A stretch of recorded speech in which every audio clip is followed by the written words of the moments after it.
Thank you for welcoming us onto your headphones. I'm Eddie. And I'm Chema, reviewing Zack Snyder's Justice League. And And this this is the is the rollback. rollback. Nailed it. Fucking Oh, nailed it. God. Dude, I watched this on Thursday in one shot, 4 hours. I sat my ass down. I just went for it. You? I also sat down on Thursday and watched it full 4 hours. I made like a small pause, like an hour and 30 minutes in, to go get snacks. And I realized that it has been an hour and 30 minutes, and I did not feel it. I did not feel at all that it had been an hour and 30 minutes. I was so invested. I'm gonna do a little synopsis, Do it. and we can start. Zack Are, Snyder's Justice League. are we going to do a directed by meta Zack Snyder. synopsis? Sure. Determined to ensure Superman's ultimate sacrifice was not in vain, Bruce Wayne aligned forces with Diana Prince with plans to recruit a team of metahumans to protect the world from an approaching threat of catastrophic proportions. So this is gonna be listeners. This is a two-parter. You know, we're gonna have two different reviews of this.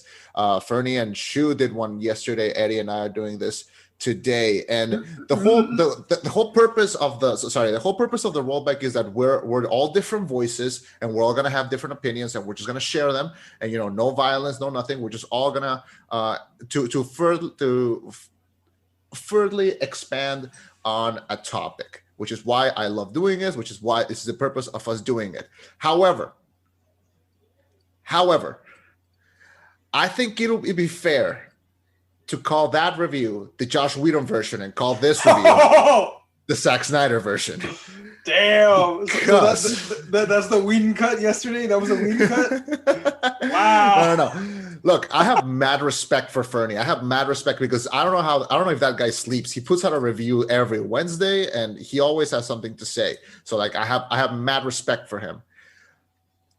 And I would have loved to have had him here because so we could like go back and forth. But I'm also a more tired critic. I'm also a person that is more willing to talk about things that he did enjoy instead of things that I didn't enjoy.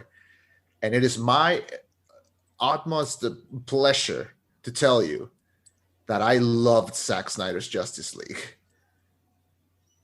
I loved it. Okay, this won me over. You have the biggest smile on your face right now. I really fucking do, folks. You can't see it. Yeah, maybe you can hear it, but I have a huge smile on my face. I'm so happy. So after Man of Steel and Batman vs Superman, this won you over. Yes. Wow. Okay. Yeah. I'm gonna speak like on a general, and then we can dissect it and get into specifics. But when the movie started, and it's in 4:3, and which, by the way, the movie's in 4:3. After like 30 minutes, I forgot. Didn't really bother me at all. It does retain a lot of the Snyderisms. Like there's a lot of slow motion. There's a lot of gray mush. There was that constant wailing, sad woman singing in the background, like constantly. Of course, you have the religious metaphors. There's a lot of metaphorical speaking of a grand plan shit. And yes, there is all that. There's a lot of talking, but then when the action kicks in. I think it's balanced in a good way, and I was ready to talk about all the things. I was ready to talk about all those things. Like I had my notes. Like I'm gonna fucking talk about this.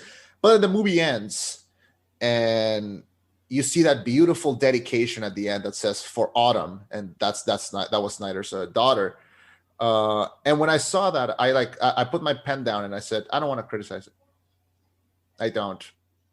Like this is not that's not what we do this, or at least that's not why I do it. Like I don't want to sit here and be like, well, we as fans deserve more. We got a 4-hour fucking epic movie, and he did it the way that he wanted to do it. I have mad respect for Snyder now.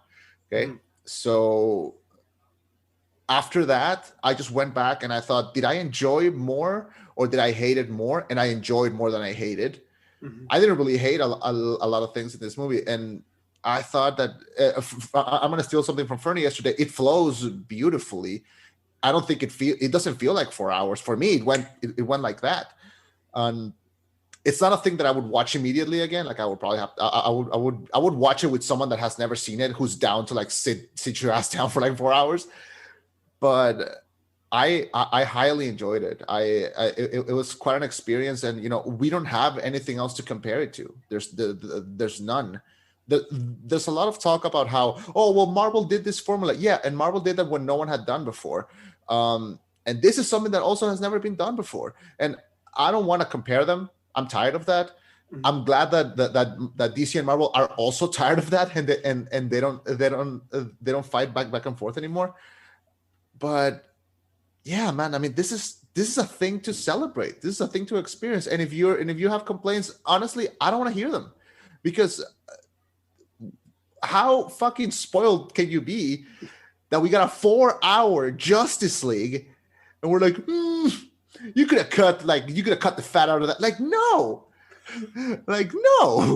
Well, and see, I think that's part of it, man. One of the reasons why it was so long is because to me, man, we got like a mini Cyborg movie and a mini Flash movie in this film. Yeah. Like Cyborg, whole arc.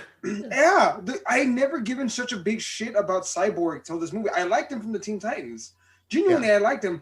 But then you see how much Joss Whedon butchered him in Justice League. I'm a monster. Fuck, I need to get over it. All right, I'm over it, guys. Versus this, where you see the pain and the torture. You see him go through the emotions. His father's not there for his game. Car crash. His mom's dead. He transforms and he can't. He's out of control, and he realizes he can do good things, and he holds it against his father. Like, this whole arc happens over the movie. He has his own fucking arc, and we had a lot of time with him, and that's one of the reasons why this film was 4 hours. You were with these characters the entire time. Same thing with Barry Allen. So, okay, quick question. And I don't imagine we're going to do this throughout the whole movie, but I just want to get your take on this. But on the very beginning, the movie starts when Superman ends, and he's been stabbed into the heart. It was fun because I told myself, I wonder how much how much time would pass between the movie starting and a slow motion shot, and we fucking started on a slow motion shot. So with the wailing in the background, I thought it looked kind of cool. It was kind of like a diorama, It was it felt like something out of Skyrim, like it was like these figures just like moving around. I liked it, Snyder went just balls to the walls. Like, this is the Snyderest thing he's ever done. So, but I think embracing that really, really helped, because I like the start. I like how it jumped off it piggybacked directly from where Batman vs Superman ended. And I thought it was fine, dude. There was sorry. What's called? And then his wailing kind of wakes up the mother boxes and everything goes to shit. I thought it was better connected than it was in the original one. Yeah, well, because in the original one, it was just for no reason, everything starts activating. Here, we understand, okay, Superman's dead. That's kind of activated the boxes. Hey, let's do this. I love another thing that Joss Whedon butchered that I didn't realize until Zack Snyder made them look amazing. The Amazons. Dude, we were with them for what, maybe 15, 20 minutes? No Justice Leaguers, just the Amazons and the Queen Hippolyta dealing with Steppenwolf. And god damn, he did them dirty. These Amazons were badass, all ready to go, every fight. And the thing is, in the Joss Whedon version, yes, they put up a fight. Here, they don't just put up a fight. They take it to him, and they win for a good amount of the time. At one point, there's 8 Amazons holding him back from grabbing the box. Mm-hmm. And that's when they're inside that dome where the mother box is, here is where I think the gray mushy thing of how it looks kind of helped, because it made everything look a little bleaker, and it made them look more fierce, like they're everywhere and you can kind of see them. Mm-hmm. So it got a little harder for me to pick out, and it made them look like the armor shine a little bit more. So it made them look more menacing in my opinion, right there. Something that I really liked was how it changed Steppenwolf being the main guy too, Darkseid being the main guy, and Steppenwolf just being his little this little bitch. And yeah, I like how they made that change. It even humanized it a little. I felt a little bit bad for Steppenwolf at some point. Like he was just doing his best, bro. And yeah, well, he already conquered 100,000 worlds apparently. 50,000 to go. Yeah, but in this one we win because we have opposable thumbs. The aliens don't. So yeah, that's why King Kong is gonna beat Godzilla because he's got opposable thumbs. We're gonna save that. We're gonna cut that and like save that conversation for like next week. Fuck, we are. Yeah. Yeah, man. Steppenwolf I think was done best. Darkseid was done best. The whole fight between where originally the Amazons, the men, the Green Lantern, the Greek gods.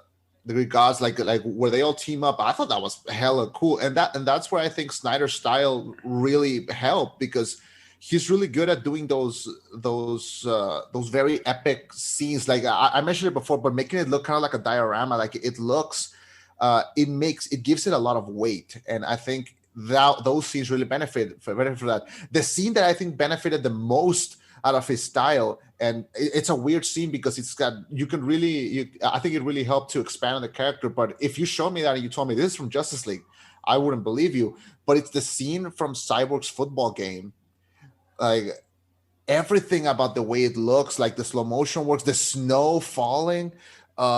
I love that scene. I don't give a shit about football, but I knew what was. I kind of understood what was happening there, and it felt epic. Like every time that he jumped or like he I don't know what it's called when like someone gets jumps like above you. I don't know what that's called.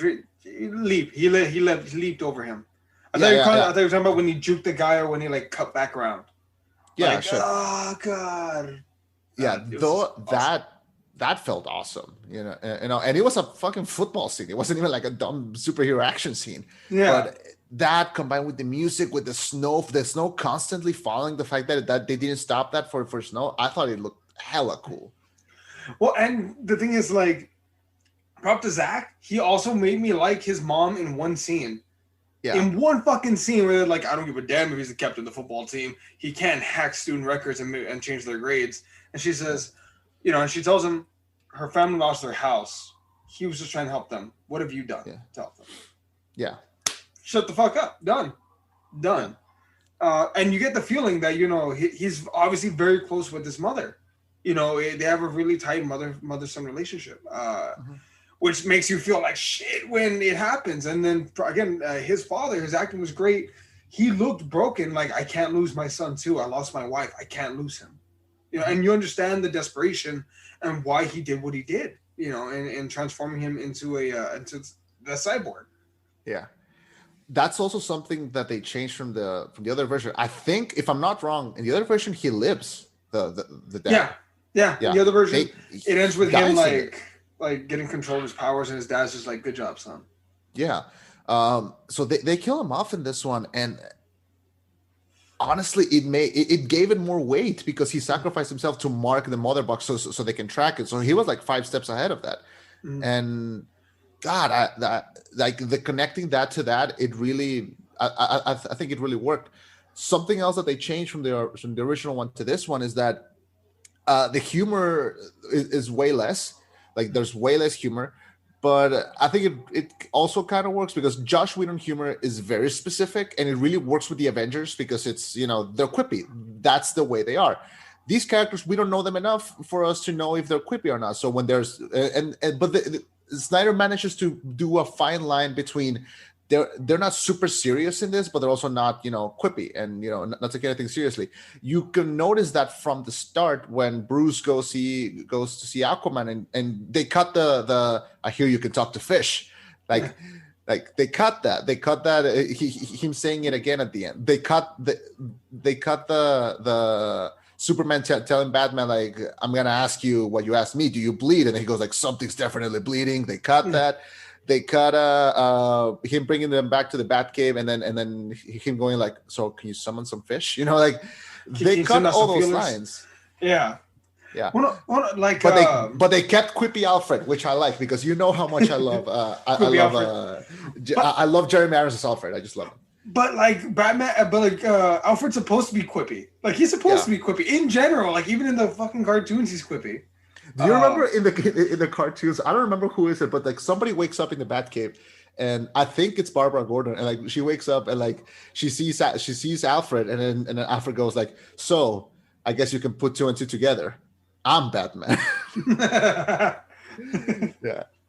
Yeah. That's how Alfred's supposed to be. And Flash, they kept that young kid personality, and it balances off from Cyborg pretty well because Cyborg is also young, but he's he's on another side. He's serious because he's broken, and he's broken and put back together. But then they kept some scenes that I like about Flash. I like his introduction. I like his introduction to the little office. I like the moment with his dad. I like the moment when he's walking to the car and he's got the pizza. And he's like, "I'm a snack hole. I'm a snack full of holes. I'm a hole full of snacks." And then he goes like, "What are your powers again?" And he goes like, "I'm rich." Yeah, that was funny though. Like he wasn't trying to be like an asshole. He was just like, "Dude, I'm just rich. That's all I got, really." Rich and well trained. Actually, you just mentioned something I want to go into.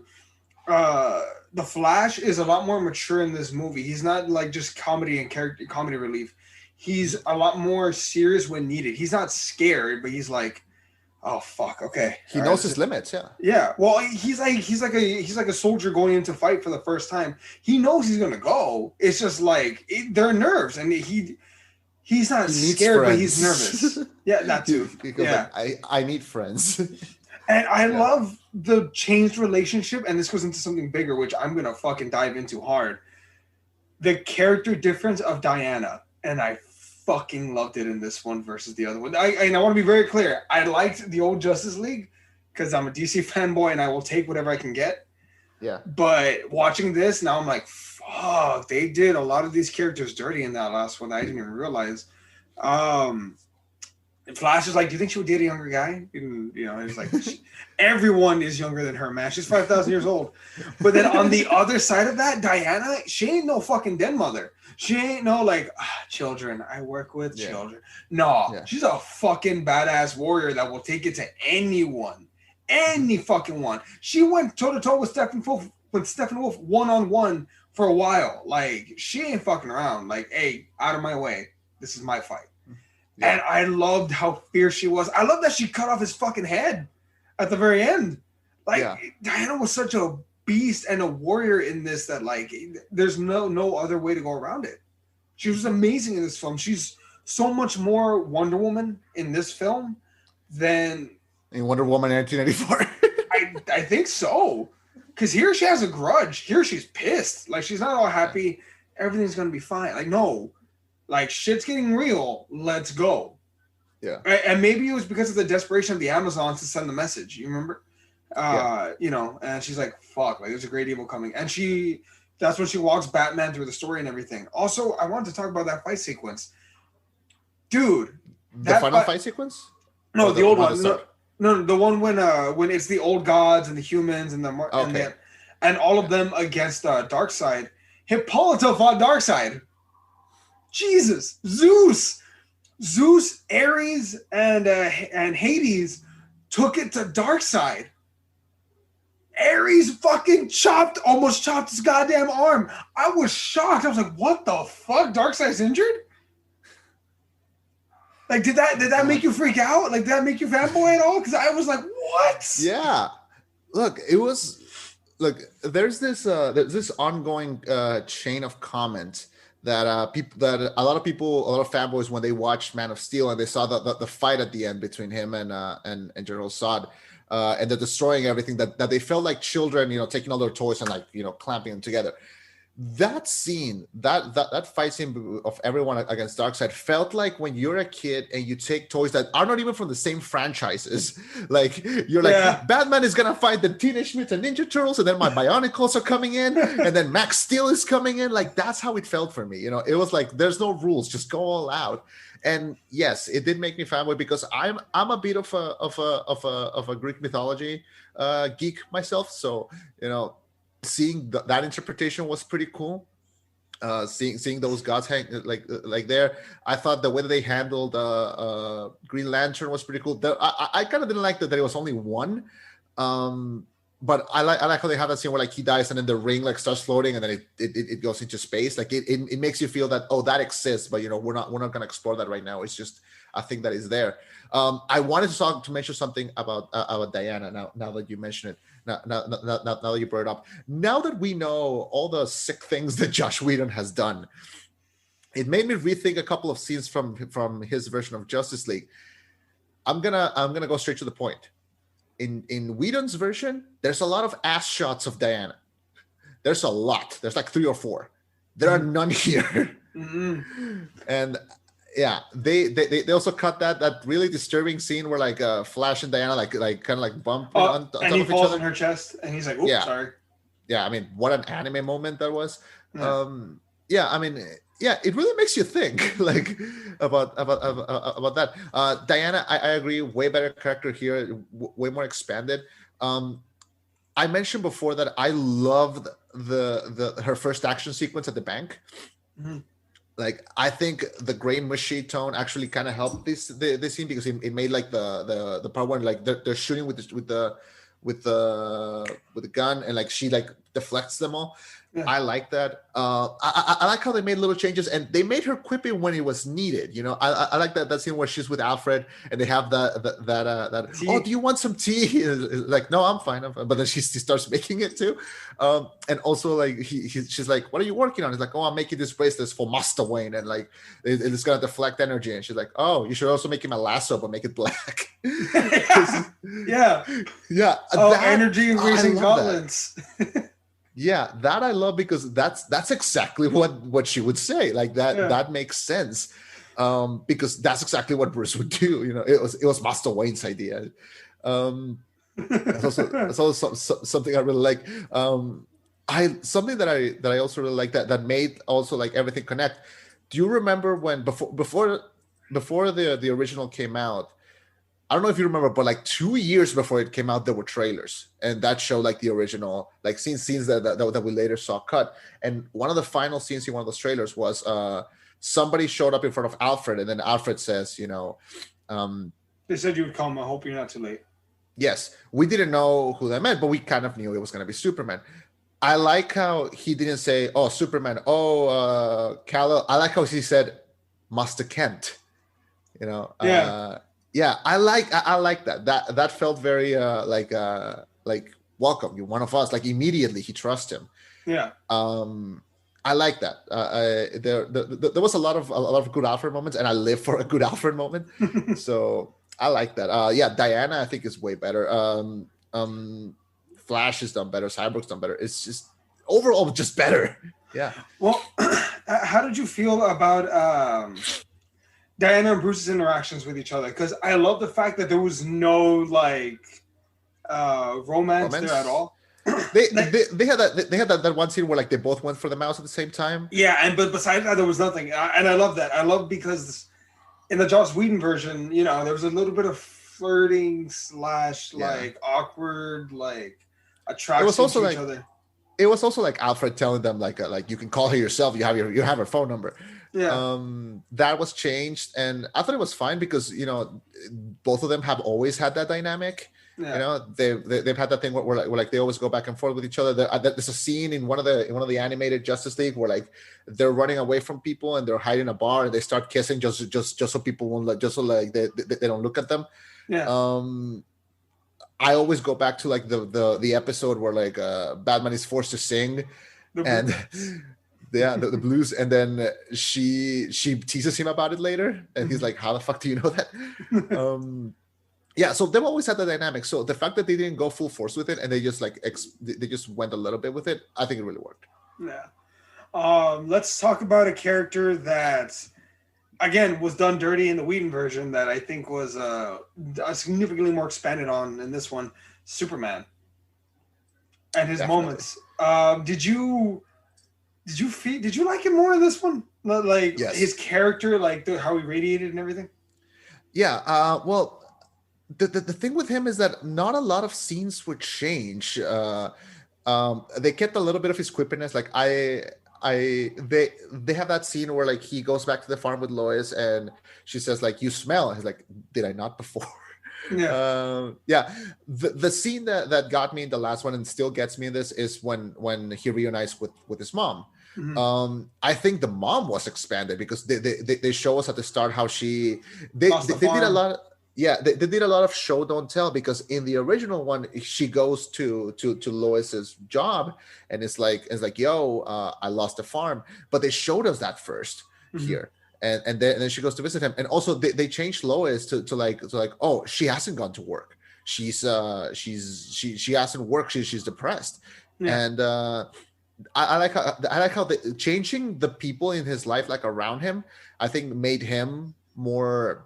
It gave him more, and I know I keep saying that, but it gave him more weight, and it made him more needed. So when he comes back, you feel glad, not because he came back, but because of the people's lives that he's in. They added that scene with him and Alfred, and when you know me, I prefer Clark Kent over Superman, but when we saw Superman in the black suit and he comes in and he puts himself between him and Cyborg and gets hit with the axe and he goes like, not impressed. I'm like, that's my boy. That's the Superman I want to see. That's the Superman I want to see. The scene where he fights the Justice League because he's confused, not a lot of it was changed, just like the ending part, but all of his action scenes were really good. Well, they did include a little more, like, the Justice League put up a lot more of a fight, like, in that one. Like, at the very least, like, you know, Flash, like, knocks the shit out of Aquaman by accident. Cyborg, like, gets, like, tossed around like a rag doll. He finally has that cool scene where he, like, tackles the tank. You should probably move. Move, yeah. And then you see a lot more of their hesitation. Like, it's not just, this is a bad idea, you know, Pet Cemetery. Yeah. It's more like, what the fuck are we about to do here? Like, this is not a good idea. Well, this is the last resort we got. This is the only option. And it makes a lot more sense. They're a lot more hesitant, but they're also reasoning why they're hesitant. Like, we need Superman. Motherfucker, do you know what might happen? Like, we don't know if it's going to work. We don't even know if he wants to wake up. And I love that Superman is still pissed. By the way, real quick, I still laughed at the Flash scene. I was still laughing my again. Ass off. I still laughed my ass off. It's the eye. It's the Superman eye. Just like, yeah, like and like Flash's confused face, like what the fuck? Yeah. But yeah, after he puts down, you know, he puts everyone down. He's going after Batman. Batman isn't like cowering and like you know, crawling back like fuck.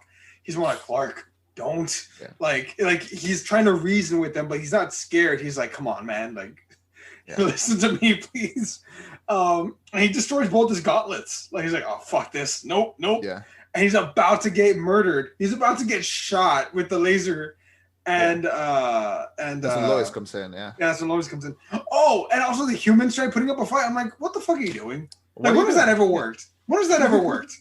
Do you not watch movies? Like, do you not read the news? But literally, a Man of Steel. Like, come on, they nuked him and he came back. Yeah. What are you doing? I kind of like that they included them, not because of them putting a fight, but because it made the scene where like Superman like wakes up and is flying. It made it feel kind of like District 9-ish, like it felt realistic. Like if I don't know, where like a man was floating in the sky, we would. I feel like that's exactly what it would look like. Mm-hmm. I would believe a man can fly. That really hit, in my opinion. I wanted to talk to you about the inclusion of Martian Manhunter. Mm-hmm. First of all, design A+. Yeah. Love the design. Yeah. I'm used to seeing him, you know, green just with the cape and with the red eyes, but I love this design. Mm-hmm. I thought it was fancy. It looked cool. It's exactly what a modern interpretation of Manhunter would look like. And he's always been one of my favorite characters in the Justice League cartoon show, because he was so like stoic, and he could have like really good lines, and he was so powerful. And he only has like 2 scenes, and I feel like they did him dirty by including me at the end, like as if this was gonna continue. But there's I was reading this morning that scene at the end where like he's talking with Bruce, apparently it was filmed with Ben Affleck was not looking at anything. He was just talking, and they kept it kind of bare because originally that was supposed to be Green Lantern, not Martian Manhunter. So, but after Warner Brothers said like, no, you cannot use Green Lantern because we want to use them for something else, and if we want to use a different actor, we can't. So, no Green Lantern in the movie. So he had to change it to add Manhunter there, which is why if you see that scene and you feel like Affleck is acting weird, it's because it's all chopped up and it wasn't redone. So yeah, I feel like they did him dirty on that. But when he goes to Lois and then he leaves and he changes, I'm like, oh god, beautiful, just beautiful shot. And like I said, I'm in love with this design. Yeah. I like the fact. I wish he had played a bigger role. I wish he had been maybe like one of the troops that were called in like during the third act, the big fight scene in the third act. Yeah. I wish he had shown up and like been like, all right, I guess we're doing this now. Who the hell are you? You can call me John Jones. Yeah. Also, talking about the final fight scene, when Superman shows up to wreck shop, he wrecks shop, man. Like he goes off on Steppenwolf, and the thing is, he almost like has a little bit of fun with it because he's just going off on him, just like bah bah bah. Steppenwolf was already on the ground, just half knocked out, just like what the hell, and he just keeps wailing on him, and then he cuts off his head ear thing. Yeah, it's like nah, I ain't done with you yet. It felt like a fight scene out of Jujutsu Kaisen. Like it was just punch over and over. Like no time. He wasn't letting the guy breathe at all. That's when I told you like I kind of feel bad for this guy. Like he has to take on. Well, also when Wonder Woman and Aquaman like walking up and Batman, Superman still beating the shit out of him, and they're like a gang almost. Is like yeah, get him. Like oh, this is kind of fucked up a little bit. This guy isn't getting a chance. Yeah, I mean to be fair, it is the end of the world. I mean, yeah. So it allows it. I want to talk to you about my favorite part in the whole thing, and that's Flash's scene where he breaks the Speed Force and goes back in time. Really, that's your favorite scene? That's my favorite thing because out of all of these, I think Flash is my favorite. Not like of all time, not like all interpretations, but like in this interpretations, I think Flash is different enough, but it's also the same. It's also similar enough. And you know me, I was a big fan of the CW show.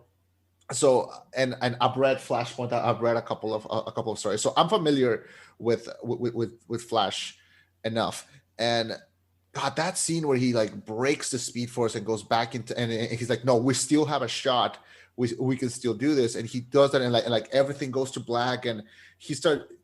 A lot of people make fun of the way that he runs, like he does this, and I kind of like it. No, I like it, and I will tell you why.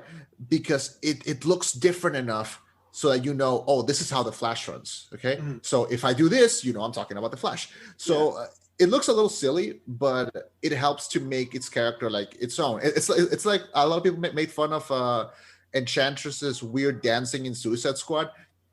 Like they labeled it like Shakira moves or something. And I think it was fine because it made the character identifiable. You know that if you do this, you're doing that. So in the long run, I think it helps. But when you have that scene where he's running and all the lighting is coming out and everything is black and then it starts coming into color, you can see that he goes around and he comes back to return in time, and he has that mental, like I'm gonna make my dad, to tell if this doesn't work, tell my dad I was one of the good ones. Mm-hmm.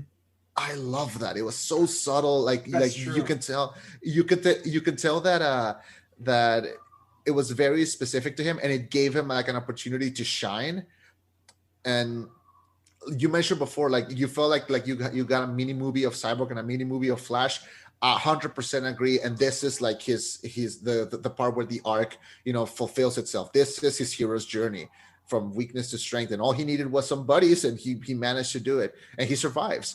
Mm-hmm. But oh god, I'm gonna have that scene. That's the scene that I'm gonna go back and rewatch several times because I loved everything about it. I for one second, I thought that they were gonna do this thing where like he was running and he would like turn, and it would have been cool if they made like the CW Flash like running like to the other side.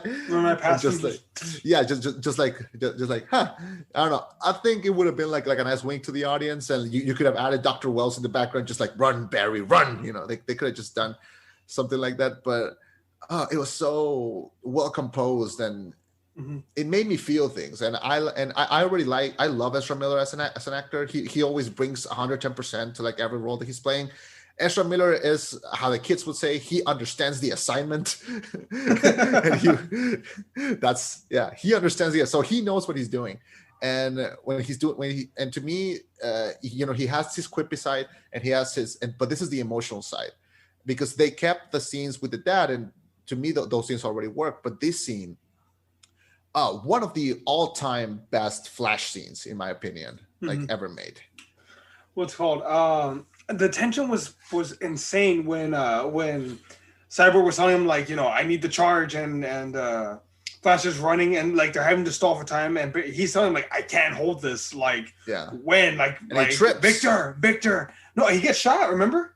Yeah, he gets shot, and he's like, I just need to heal, and I'm down to like continue. Yeah. But like, I felt so sorry. Like he was like a kid. Like, I just need a second. He is a kid. Like, yeah. Like, he's a soldier, though. Yeah. Unfortunately. First soldier, and he's trying to recover. I love the siege on the tower, and how realistic it is. They don't just like, all right, we got this. Batman's playing defense, trying to get as many of the soldiers down as he can on the outside, while Diana and Aquaman deal with while Diana and Arthur deal with Steppenwolf.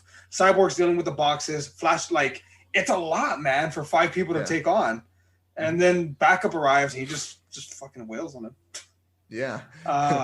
There's when we did the original Justice League review, Amanda pointed out that Batman doesn't do anything in that film, and it like broke glass. We're like, oh shit, he really doesn't. He really doesn't do anything. Yeah. And in this one, he does. I like how they added that scene when they fight in the underground, like under the harbor, and he gets a few punches in, and then gets a shaft pretty quickly.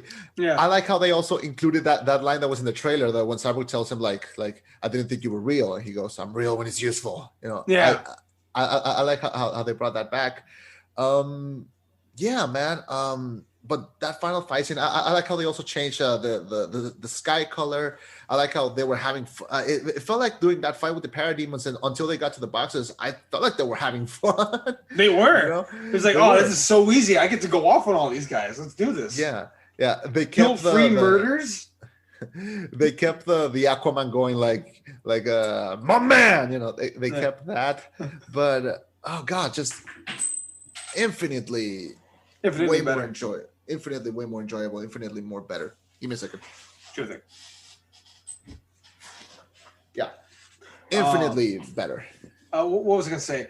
What's crazy? And I don't know if I'm jumping too far ahead when I say this, but the huge differences between the Zack Snyder version and the Joss Whedon version, to the best of my knowledge, I don't think this has ever happened before, where like they take a big blockbuster film like this and release an entirely different version. And I'm saying entirely different. You can see the bare bones story elements that are present in both, but for the most part, like, completely 2 different movies, 2 different tones, different character arcs, different lines being fed. Like, it's 2 completely different films, and it's insane. Like, if you ever want to show someone an argument as to why execution matters, we got your 2 examples right here: Whedon's version, Zack's version.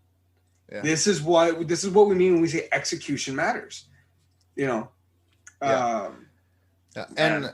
honestly, this was not the version. Like, if Snyder hadn't gone through what he went through, and he hadn't left the project, still, this wasn't the movie that was going to come out. Like, this is what he shot, but it would have been cut to maybe 2 hours.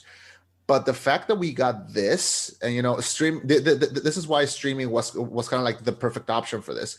I can see people lining up to see this on theaters. I mean, you included. But there's something about like there's this, we have enough money to like throw money at this project and be like, you want this here, like, just have it. Yeah. And yeah, because like if Snyder had left the project, like Warner Brothers would have still cut this up into like 2 hours. But the fact that we got all this is already a godsend, Maybe that's a little too much, but you know what I mean. This, I feel like people campaigned and wanted this so bad. So it came out, it exists now. I don't want to see people like I don't care about reading any criticism on the movie, and I'm not being biased or anything. I just feel like it's out. This is what you wanted. Like, enjoy it. Mm-hmm. If you don't like it, that's fair. But I'm kind of not interested in seeing that perspective right now. I feel like it's like complaining about a free dessert. Like, it's why free would dessert. Yeah, it's free. It's free dessert, and it's good free dessert. So like, why would you complain? Because like Fernie and Shu made this comparison about how this movie feels like being offered a cake and then only getting a slice. And I feel like that's a little unfair. And then Fernie took it to a next level, as he does, and he said like, no, it felt like being promised an ice cream cake and then just giving a vanilla one. And again, I think that's a little unfair because I feel like this is like, I don't want to say the movie is like is not it's not criticizable, because of course it is. Everything is. But I don't care about that. I don't care about that perspective. I feel like and me, out of the two of us, I was the one that was least excited, and I was the one that was the most ready to say if I didn't like something. But I feel like it's such an event and it's such its own thing.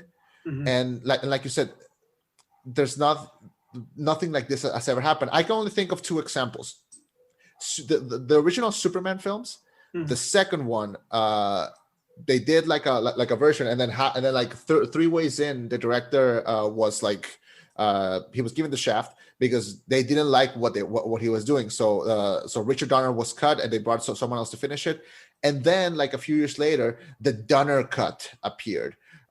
Superman 2, the Donner cut, and they didn't have a budget or like scenes. So like some scenes are just shown in the film without a green screen, like with a green screen, with like cuts and pauses, and it doesn't flow as a perfect product because it's just adding the scenes that he had shot but that weren't completed. And you can't really do that anymore. But back then, that felt like guerrilla, like nothing like that existed, and it was so interesting just to compare the two versions. A couple of years ago, a recut version of Spider-Man 3 came out, and it was recut and edited by the same person who edited who won an Oscar for editing The Hurt Locker. And all it did is change some scenes around, added a couple scenes, changed the music, and it didn't make it a better film. And it was called Spider-Man 3.1, I think. I didn't think it was a better film. It was just a slightly different film. It was like adding a patch to a video game. It didn't really do that much. This is a complete overhaul. This is Persona 5 versus Persona 5 Royal. Okay, it's like completely different products. It's not a game with DLC. It's like destroying half of the kitchen to expand the house. Like, you're gonna see the change the second you walk in. Yeah. So it's like, DC's not my camp. So like when I see this and I enjoy it thoroughly, it's a nice feeling. It's a nice feeling, man. It's completely its own thing. And and immediately I don't like that the reaction of the fans is like oh, now we should campaign to see like the good version of Suicide Squad. Now we should campaign so that they make a sequel of it. Stop. Oh, I hope they make a sequel. I hope they make a sequel. Get some help. And okay, good. I'm not going to lose any sleep over it. But I mean, if this film's success makes them go, hey Zach, you want to do part 2? Yes, please. Yeah. I will take that. Yeah, the thing is that Snyder already said that Warner Brothers is not interested in making more movies with him. They're gonna go the route of making like individual films and don't even care if they connect or not. Which is what they're gonna do with the Batman, and they're gonna do it with the Flash film. With the Flash film might connect to this, but I think they're gonna keep the original Justice League as the canon version and just keep this as like an extended cut, like something just for the fans. Well, actually, from an interview that I saw in February, Zach said that Justice Leagues 2 and 3 depend on the success of this film. Like, he's open to it. It's a matter of, do Warner Brothers want it? And at this point, with the numbers that they're seeing, maybe they do. Even if they only keep it exclusively to like HBO Max, and it never comes out in theaters. Yeah. A $70 million once a year for a huge tentpole release that will make everyone subscribe to your shit doesn't sound too bad. Yeah. Netflix was willing to give Warner Brothers and Legendary $250 million for the rights to King Kong versus Godzilla. Yeah. Or Godzilla versus Kong. So, I mean, the money's there. They should. I hope they go through. If they don't, that's fine. I'm going to enjoy this regardless. Yeah. Speaking of money, you know me, I hate talking about money, but something very interesting happened. Mm-hmm. There was since HBO Max is not here in Mexico, mm-hmm. a lot of other outlets like adopted the film and was like, hey, we're gonna put in this service, but for you to rent and you can watch it through there. Mm-hmm. And a lot of people, since there's no HBO Max, a lot of people here, I saw a lot of comments in the boards and everything. They were like, sure, buddy, we're gonna rent it, sure, like mm-hmm. saying like of course we're gonna pirate it. Yeah. But then, so there's this website here in Latin America called Cuevana, and that website, like, it's to watch pirated films, like that's what it's there for, and it survived like 3 takedowns. It's famous, like it's a well-known thing, and they have their social media, and on their social media they posted that they will not illegally show the Snyder Cut as of respect for Snyder. They said like, we will not do it, like if like, and we want everyone to like rent it like with money. So like, imagine that. Like you're like a country famous illegal watch website saying support this film. Like, just imagine how that felt. I would hope man. I see. I did not know that. I did not know that at all. Yeah, it felt like, and everyone was making. There's a scene. Do you remember Shrek 2? Shrek 2. Oh yeah. So there's a scene in Shrek 2 where they're going to save Fiona, and Puss in Boots like jumps from the horse, and he says like, I'll hold them back. You go. They need you. Go. Yeah, so he goes and then he takes off his hat and is like, Shrek, today I pay my due. Somebody like photoshopped that is like when they show like Cuevana's side, they put that scene and they said like, Zach, today I pay my due. Like, today I pay you back. And God, so many memes of that. So many good memes came out, and all in support of like, this is your vision, you wanted to show it, and we're with Snyder in heart because also he went through this horrible tragedy that no one should go through. No one should lose their child, no one. And when you see, like I said, when that ending hits and you see the dedication, it hit me that he might be a pretentious guy, and he might make his films and he might have his style and everything, but this, in the end, and I'm gonna get cheesy, I mean the movie got cheesy, so I'm gonna get cheesy, this was a labor of love. It was. It really was. At the end of the day, I can't criticize it for it. I can't. So there's this really funny scene where like they say they're talking about how they're gonna bring back Superman, and Flash goes like, we're gonna use the power of love. With what? The power of love or the power of friendship or something like that. And that was also making fun of the CW Flash, because that's exactly what they did. So yeah. God damn it. Okay. Yeah, but when this came out, the amount of support, the Russo brothers tweeted about it. They were like, Zach, we'll be watching like along with everyone else. And that was beautiful. I feel like the outpouring of support that came in, I mean, and Snyder must feel like on cloud 9 right now. I mean, to have that support right now must feel amazing. And I'm going to tell you something right now, and I would feel disingenuous if I didn't include this, although in the time since the film, I've had time to really give it some thought. I had some, so I'm an English major, and I think that kind of poses some problems whenever I watch a movie, because I think I know where the story's going. Yeah. Because I'm like, I think I know where the story's going, and when it doesn't go, it kind of pisses me off. So I'm like, why didn't I do it like this? It could have been better. Yeah. And in the days that followed, I'm like, okay, I guess it makes sense in retrospect. What I thought, because I was always waiting for the nightmare sequence.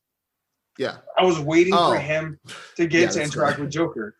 And I thought when they were like, there's not enough time or whatever, and when Barry got shot, I thought, okay, this is it. This is the moment where everything goes wrong. Superman doesn't get there in time. Darkseid is going to win, but Barry's going to run into the future, and they're going to be like, Barry, can you run back into the past? So they give him the armor for him to go warn Bruce, and then they fast forward to where they fix it. Like I thought there was going to be a mini time travel sequence in this film. Yeah. You know, I thought that was going to be the nightmare sequence. It was going to be like for like 20 minutes. Hey, we got a plan. We need to get this son of a bitch back in time so we can, you know, fix everything. And he was going to do it. That's what I thought was going to happen. And for some reason, I was really bothered by the fact that the nightmare sequence happened in the last like 8 minutes of the movie. And then it was a dream. Yeah, and it was a dream. And it bothered the hell out of me. But then in retrospect, I'm like, he meant this to be part of the future. This Justice League was not supposed to be self-contained. It's more or less meant to be his part one to what would hopefully be a bigger story. But it's a part one that's like, this was the plan, you know, versus what's really going to happen, which in all probability, there's not going to be a Zack Snyder's Justice League part two. There's not. And more than likely there isn't going to be. I hope. Yeah. But if there isn't, you know, he had a long-term plan. And who am I to talk shit about someone that had a long-term plan? You know, that's what I wish they would do more often is think ahead. Think about what you need and think ahead. Yeah. Oh, also, did you catch the Atom? Did you catch that or no? The Atom was there? Yeah. Did you catch it? No. He's the new head of Star Labs, Mr. Cho. Oh, he's the Atom? He's one of them. In DC, he's one of those legacy characters that, hey, there's a few people. Yeah. Like Ray Palmer is one of them. But yeah, I know Ray Palmer Atom because of the CW shows. But no, I didn't know that Ryan Choi was Atom at some point. I like Ryan Choi. I like that character. Yeah. His interactions with Silas were good, and I like how dedicated he was. I think he was a great addition to the movie.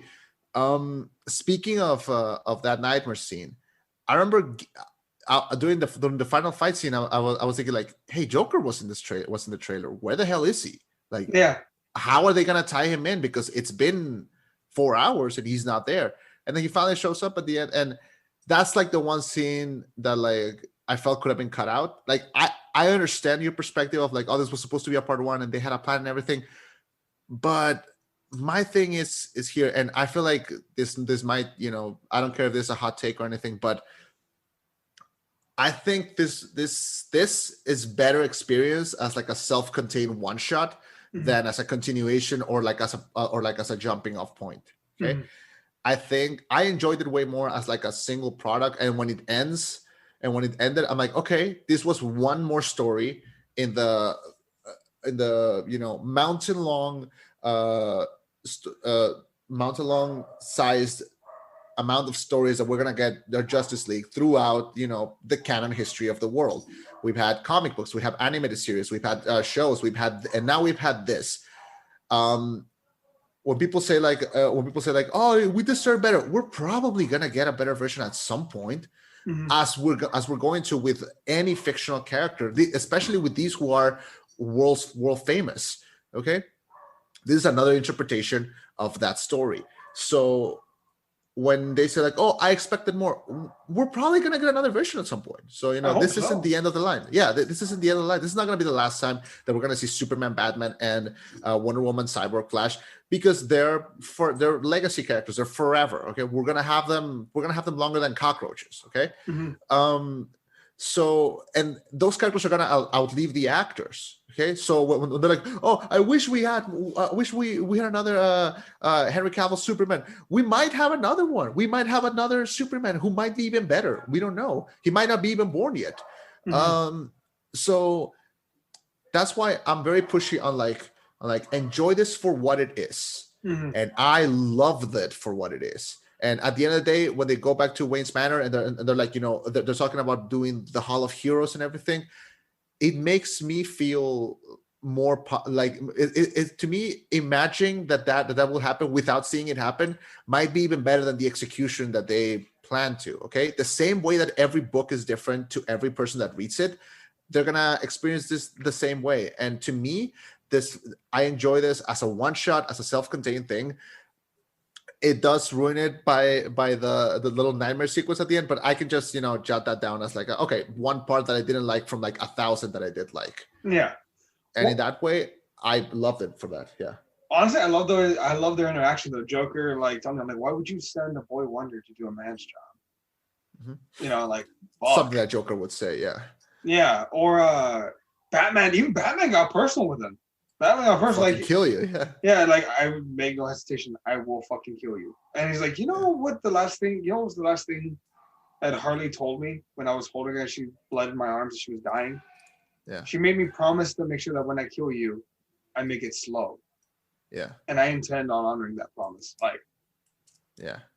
Damn. Like, because I don't think any Joker Batman scene has ever been that tense in live action. Even I'm including The Dark Knight. Like when does Batman like straight up told him like I'm gonna end your life when this is over? You know. Really? Look. I've heard that take before. People on Twitter are like this might be the best Batman Joker interaction ever. That ain't it, Chief. No, live action. Right. No, live action. In the comics, including live action. I don't know. I think the scene in Dark Knight when they're in the interrogation room, I think that was way more tense. But it was tense, but also like I never thought it's different. Like there was I don't know. It was there. It felt more tense to me because in the first one I felt like it was a crime scene. Like where are they? Very clearly, he just needs to know where these two individuals are, and that's it. And Joker even gives him the information he wants. Yeah. In this one, it's pretty much like this felt very comic booky. It felt very comic booky, but also like we're at the end of our ropes, man. Like our story is coming to a finale very, very goddamn soon. Mm-hmm. It was fucking tense. The only thing to me that was more tense than this was their interaction during Batman Beyond: Return of the Joker when he kidnaps Tim Drake and he tortures him, and Batman's like, "I'm gonna fucking kill you. I'm gonna break you in two." And Joker like stabs him in the leg, like, "Nah, you're not that much fun." Yeah. Anyway, I don't know. I also feel like the interactions in the Lego Batman movie were way more intense. Yeah, way more. I never saw the Lego Batman movie. Yo, the Lego Batman, like shout out to the Lego Batman movie. It's one of the best Batman films ever made. It's a movie that clearly understands Batman. Like I think way better than a lot of other filmmakers have done. I will give it a shot. Zach Galifianakis as the Joker is fucking perfect. So That's the only time he'll ever be the Joker. But fuck it, I'll give it a shot. Why not? Yeah. Yeah, I feel like you could have cut the nightmare scene and nothing would have really changed. I feel like even the flow of it would have been like a little better. And then you have like the other Martian Manhunter scene that comes in at the end, and that's nice. I like how they also kept when Clark Kent is walking like among the people and he like opens his suit and he still has the black suit. I like how they kept that too. Yeah. You remind me of something. You remind me of what might be my favorite scene in the movie. I can't believe you had to remind me, but there's so much. When Clark goes back to his ship and you hear both of his father's speeches. Yeah. That scene gave me legitimate goosebumps all over my body. Yeah. When he's walking and he sees all the suits. Yeah. But like his fathers are telling him, like, both his dads are kind of talking to him, like you can be the bridge between two worlds, They'll stumble and they'll fall, but sooner or later they'll join you in the sun. Go, fly, son, do it. Like all of this. Like I'm getting some goosebumps right now. Actually, I shit you not. Like thinking about that scene. Yeah. So excited, and this was like, this is the Superman I always saw. But I'm so glad that they finally like, hey, we're just gonna fucking give it to you. Here's the whole. Here's the guy with all the weight on his shoulders. Here he is. I love that scene where like he has the suit and he flies off and he has that moment where like he's in front of the sun and he goes all Jesus again. Yeah, no, that's the only moment where like I didn't mind the religious symmetry, but it's because I know that he gets his power from the sun. So when he does that and he essentially, I can feel one that he's reborn in a way, like he's back and he's reborn. But also that he's about to become a fucking threat because he's charging. It's like Goku whenever he comes back to life. He's just like, I'm about to wreck some shit. I'm gonna die and come back again, but I'm gonna do that. But to fuck up your whole day, bro. Yeah, and I don't know. I like that scene. That was very very comic booky, but also very cinematic in its own way. Yeah, what else? Did you think Darkseid was terrifying? Because to me, I just went like, oh God, I don't want to fuck with this guy. I didn't love his design, I'll be totally honest. Mm-hmm. I think the CGI is way better here than it was in the 2017 version. In the 2017 version, everything looked like a PS3 game when we already had the PS4, and this one felt way more, not quite Thanos level of good animation, but definitely better. This is a way better looking film. And Darkseid, terrifying. I think his voice was kind of generic. Also, I feel like they could have done something a little different. Did you saw The Witch, the movie The Witch? Yeah, I've seen the movie The Witch. Yeah, I think one of the boldest creative choices in anything was done in that when she's talking with the devil, and the devil doesn't have a scary voice. It has a very soft, very pleasing voice. When she's talking with the goat, and I love that because that's exactly what the devil would sound like this very soft, very yummy voice. And I feel like more things should jump off from that. More things should piggyback from that. And I feel like giving them a very generic, dark, brooding, dark voice, it works for something like Batman. But if you want to do something new and bold, I feel like they could have done that. And I think Darkseid having that dark, menacing voice, it didn't really scare me because we've seen that a billion times. And I feel like if it's the voice, to me the voice doesn't really I'm like, oh, this is the villain. Like if they had done something a little bit scarier like that would have I think because I'm gonna forget what he looks like. But if they had done something a little different, I feel like I would remember it way more. Mm-hmm. Yeah, I don't know, I felt like, okay, this is the kind of big bad that we deserve. This is the kind of big bad that the DC EU needs. Like, this needs to be, he fits the realm of a final boss. And even at the very end, when it's like, oh, so Steppenwolf's dead, he failed us, you failed us. Yeah. Ready the Armada. We will use the old ways.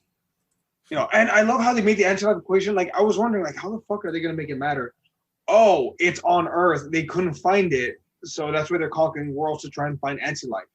And hey, the plan makes more sense. Yeah. I like that too. Also, the whole plan made sense in general. Like, oh, why are you conquering worlds? And it was easy to follow too. Yeah. Well, also the motivation. It wasn't just like be evil to be evil. It's like, well, no, I have a debt to pay. I have to conquer, 150,000 worlds to pay my debt. So, okay, there's your motivation. It's weird, but fair enough.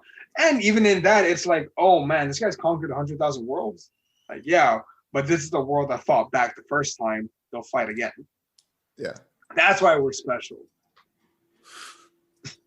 Yeah. And God, final thoughts? Like, well, what else do you got, man? I don't want to end this review. I'm having too much fun. But I know. But sure. Final thoughts. Zack Snyder's Justice League is a hit. It's good. I'm not going to, change my religion to DC, but I'm a fan of film, and this is like not being a big DC fan, like being a casual DC fan and seeing this and how amazing it is.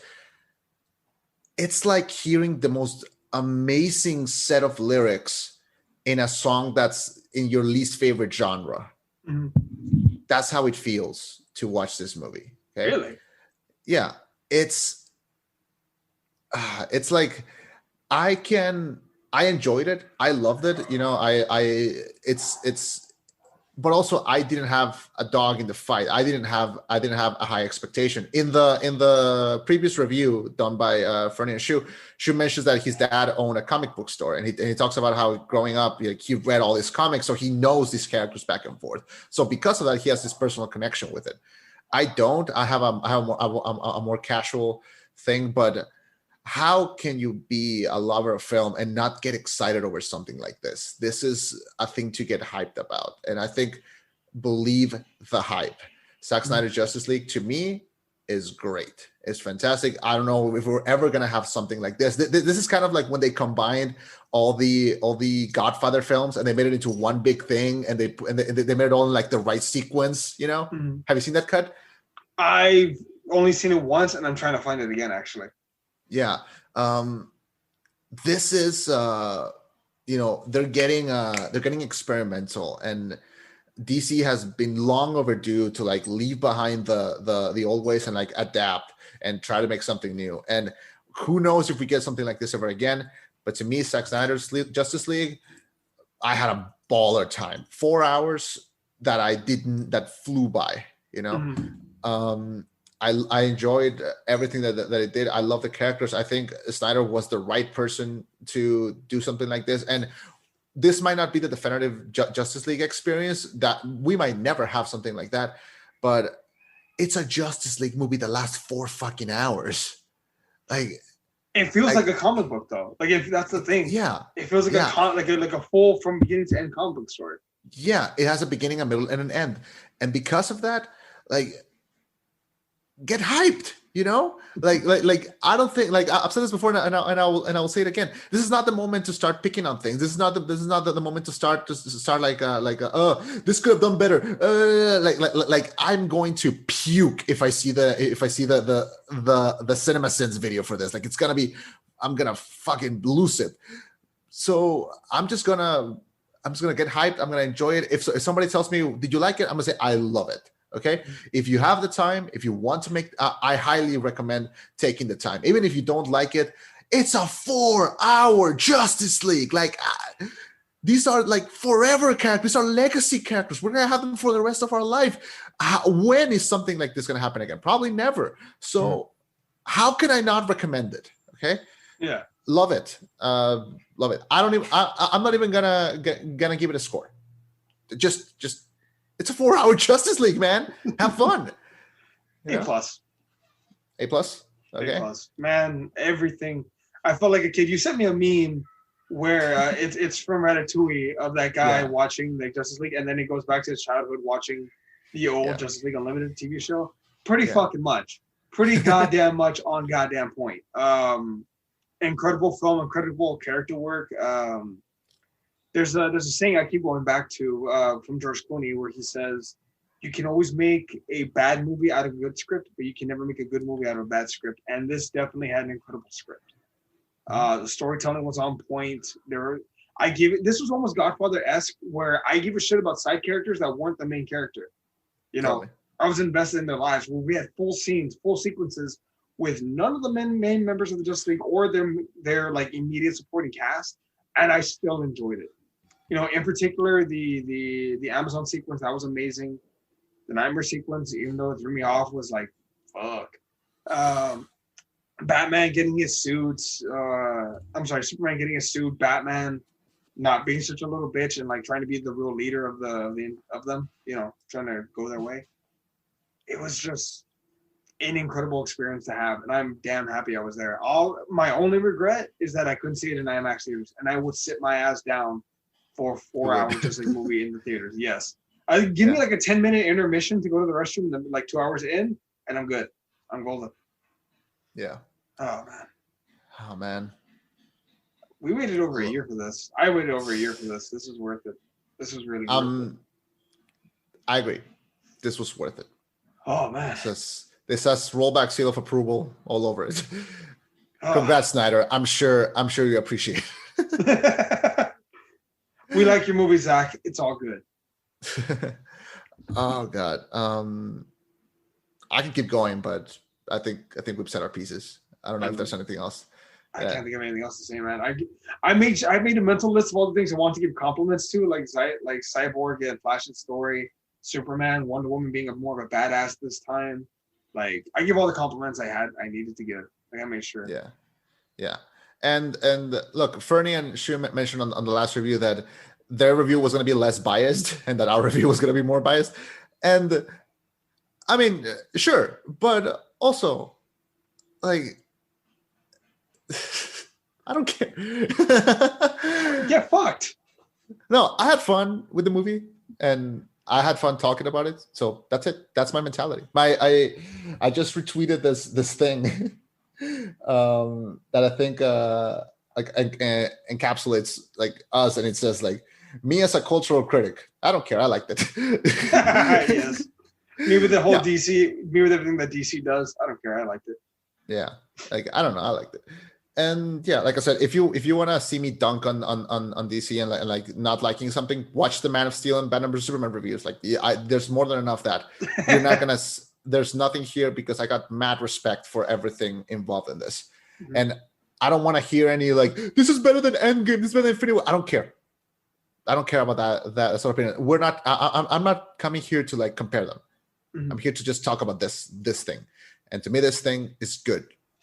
Thanks for joining us. If you'd like to hear more about our thoughts on movies, go to therollback.net. I've been Chema. And I've been Eddie. And this was the rollback. Was a rollback. Hey, perfect day every fucking time.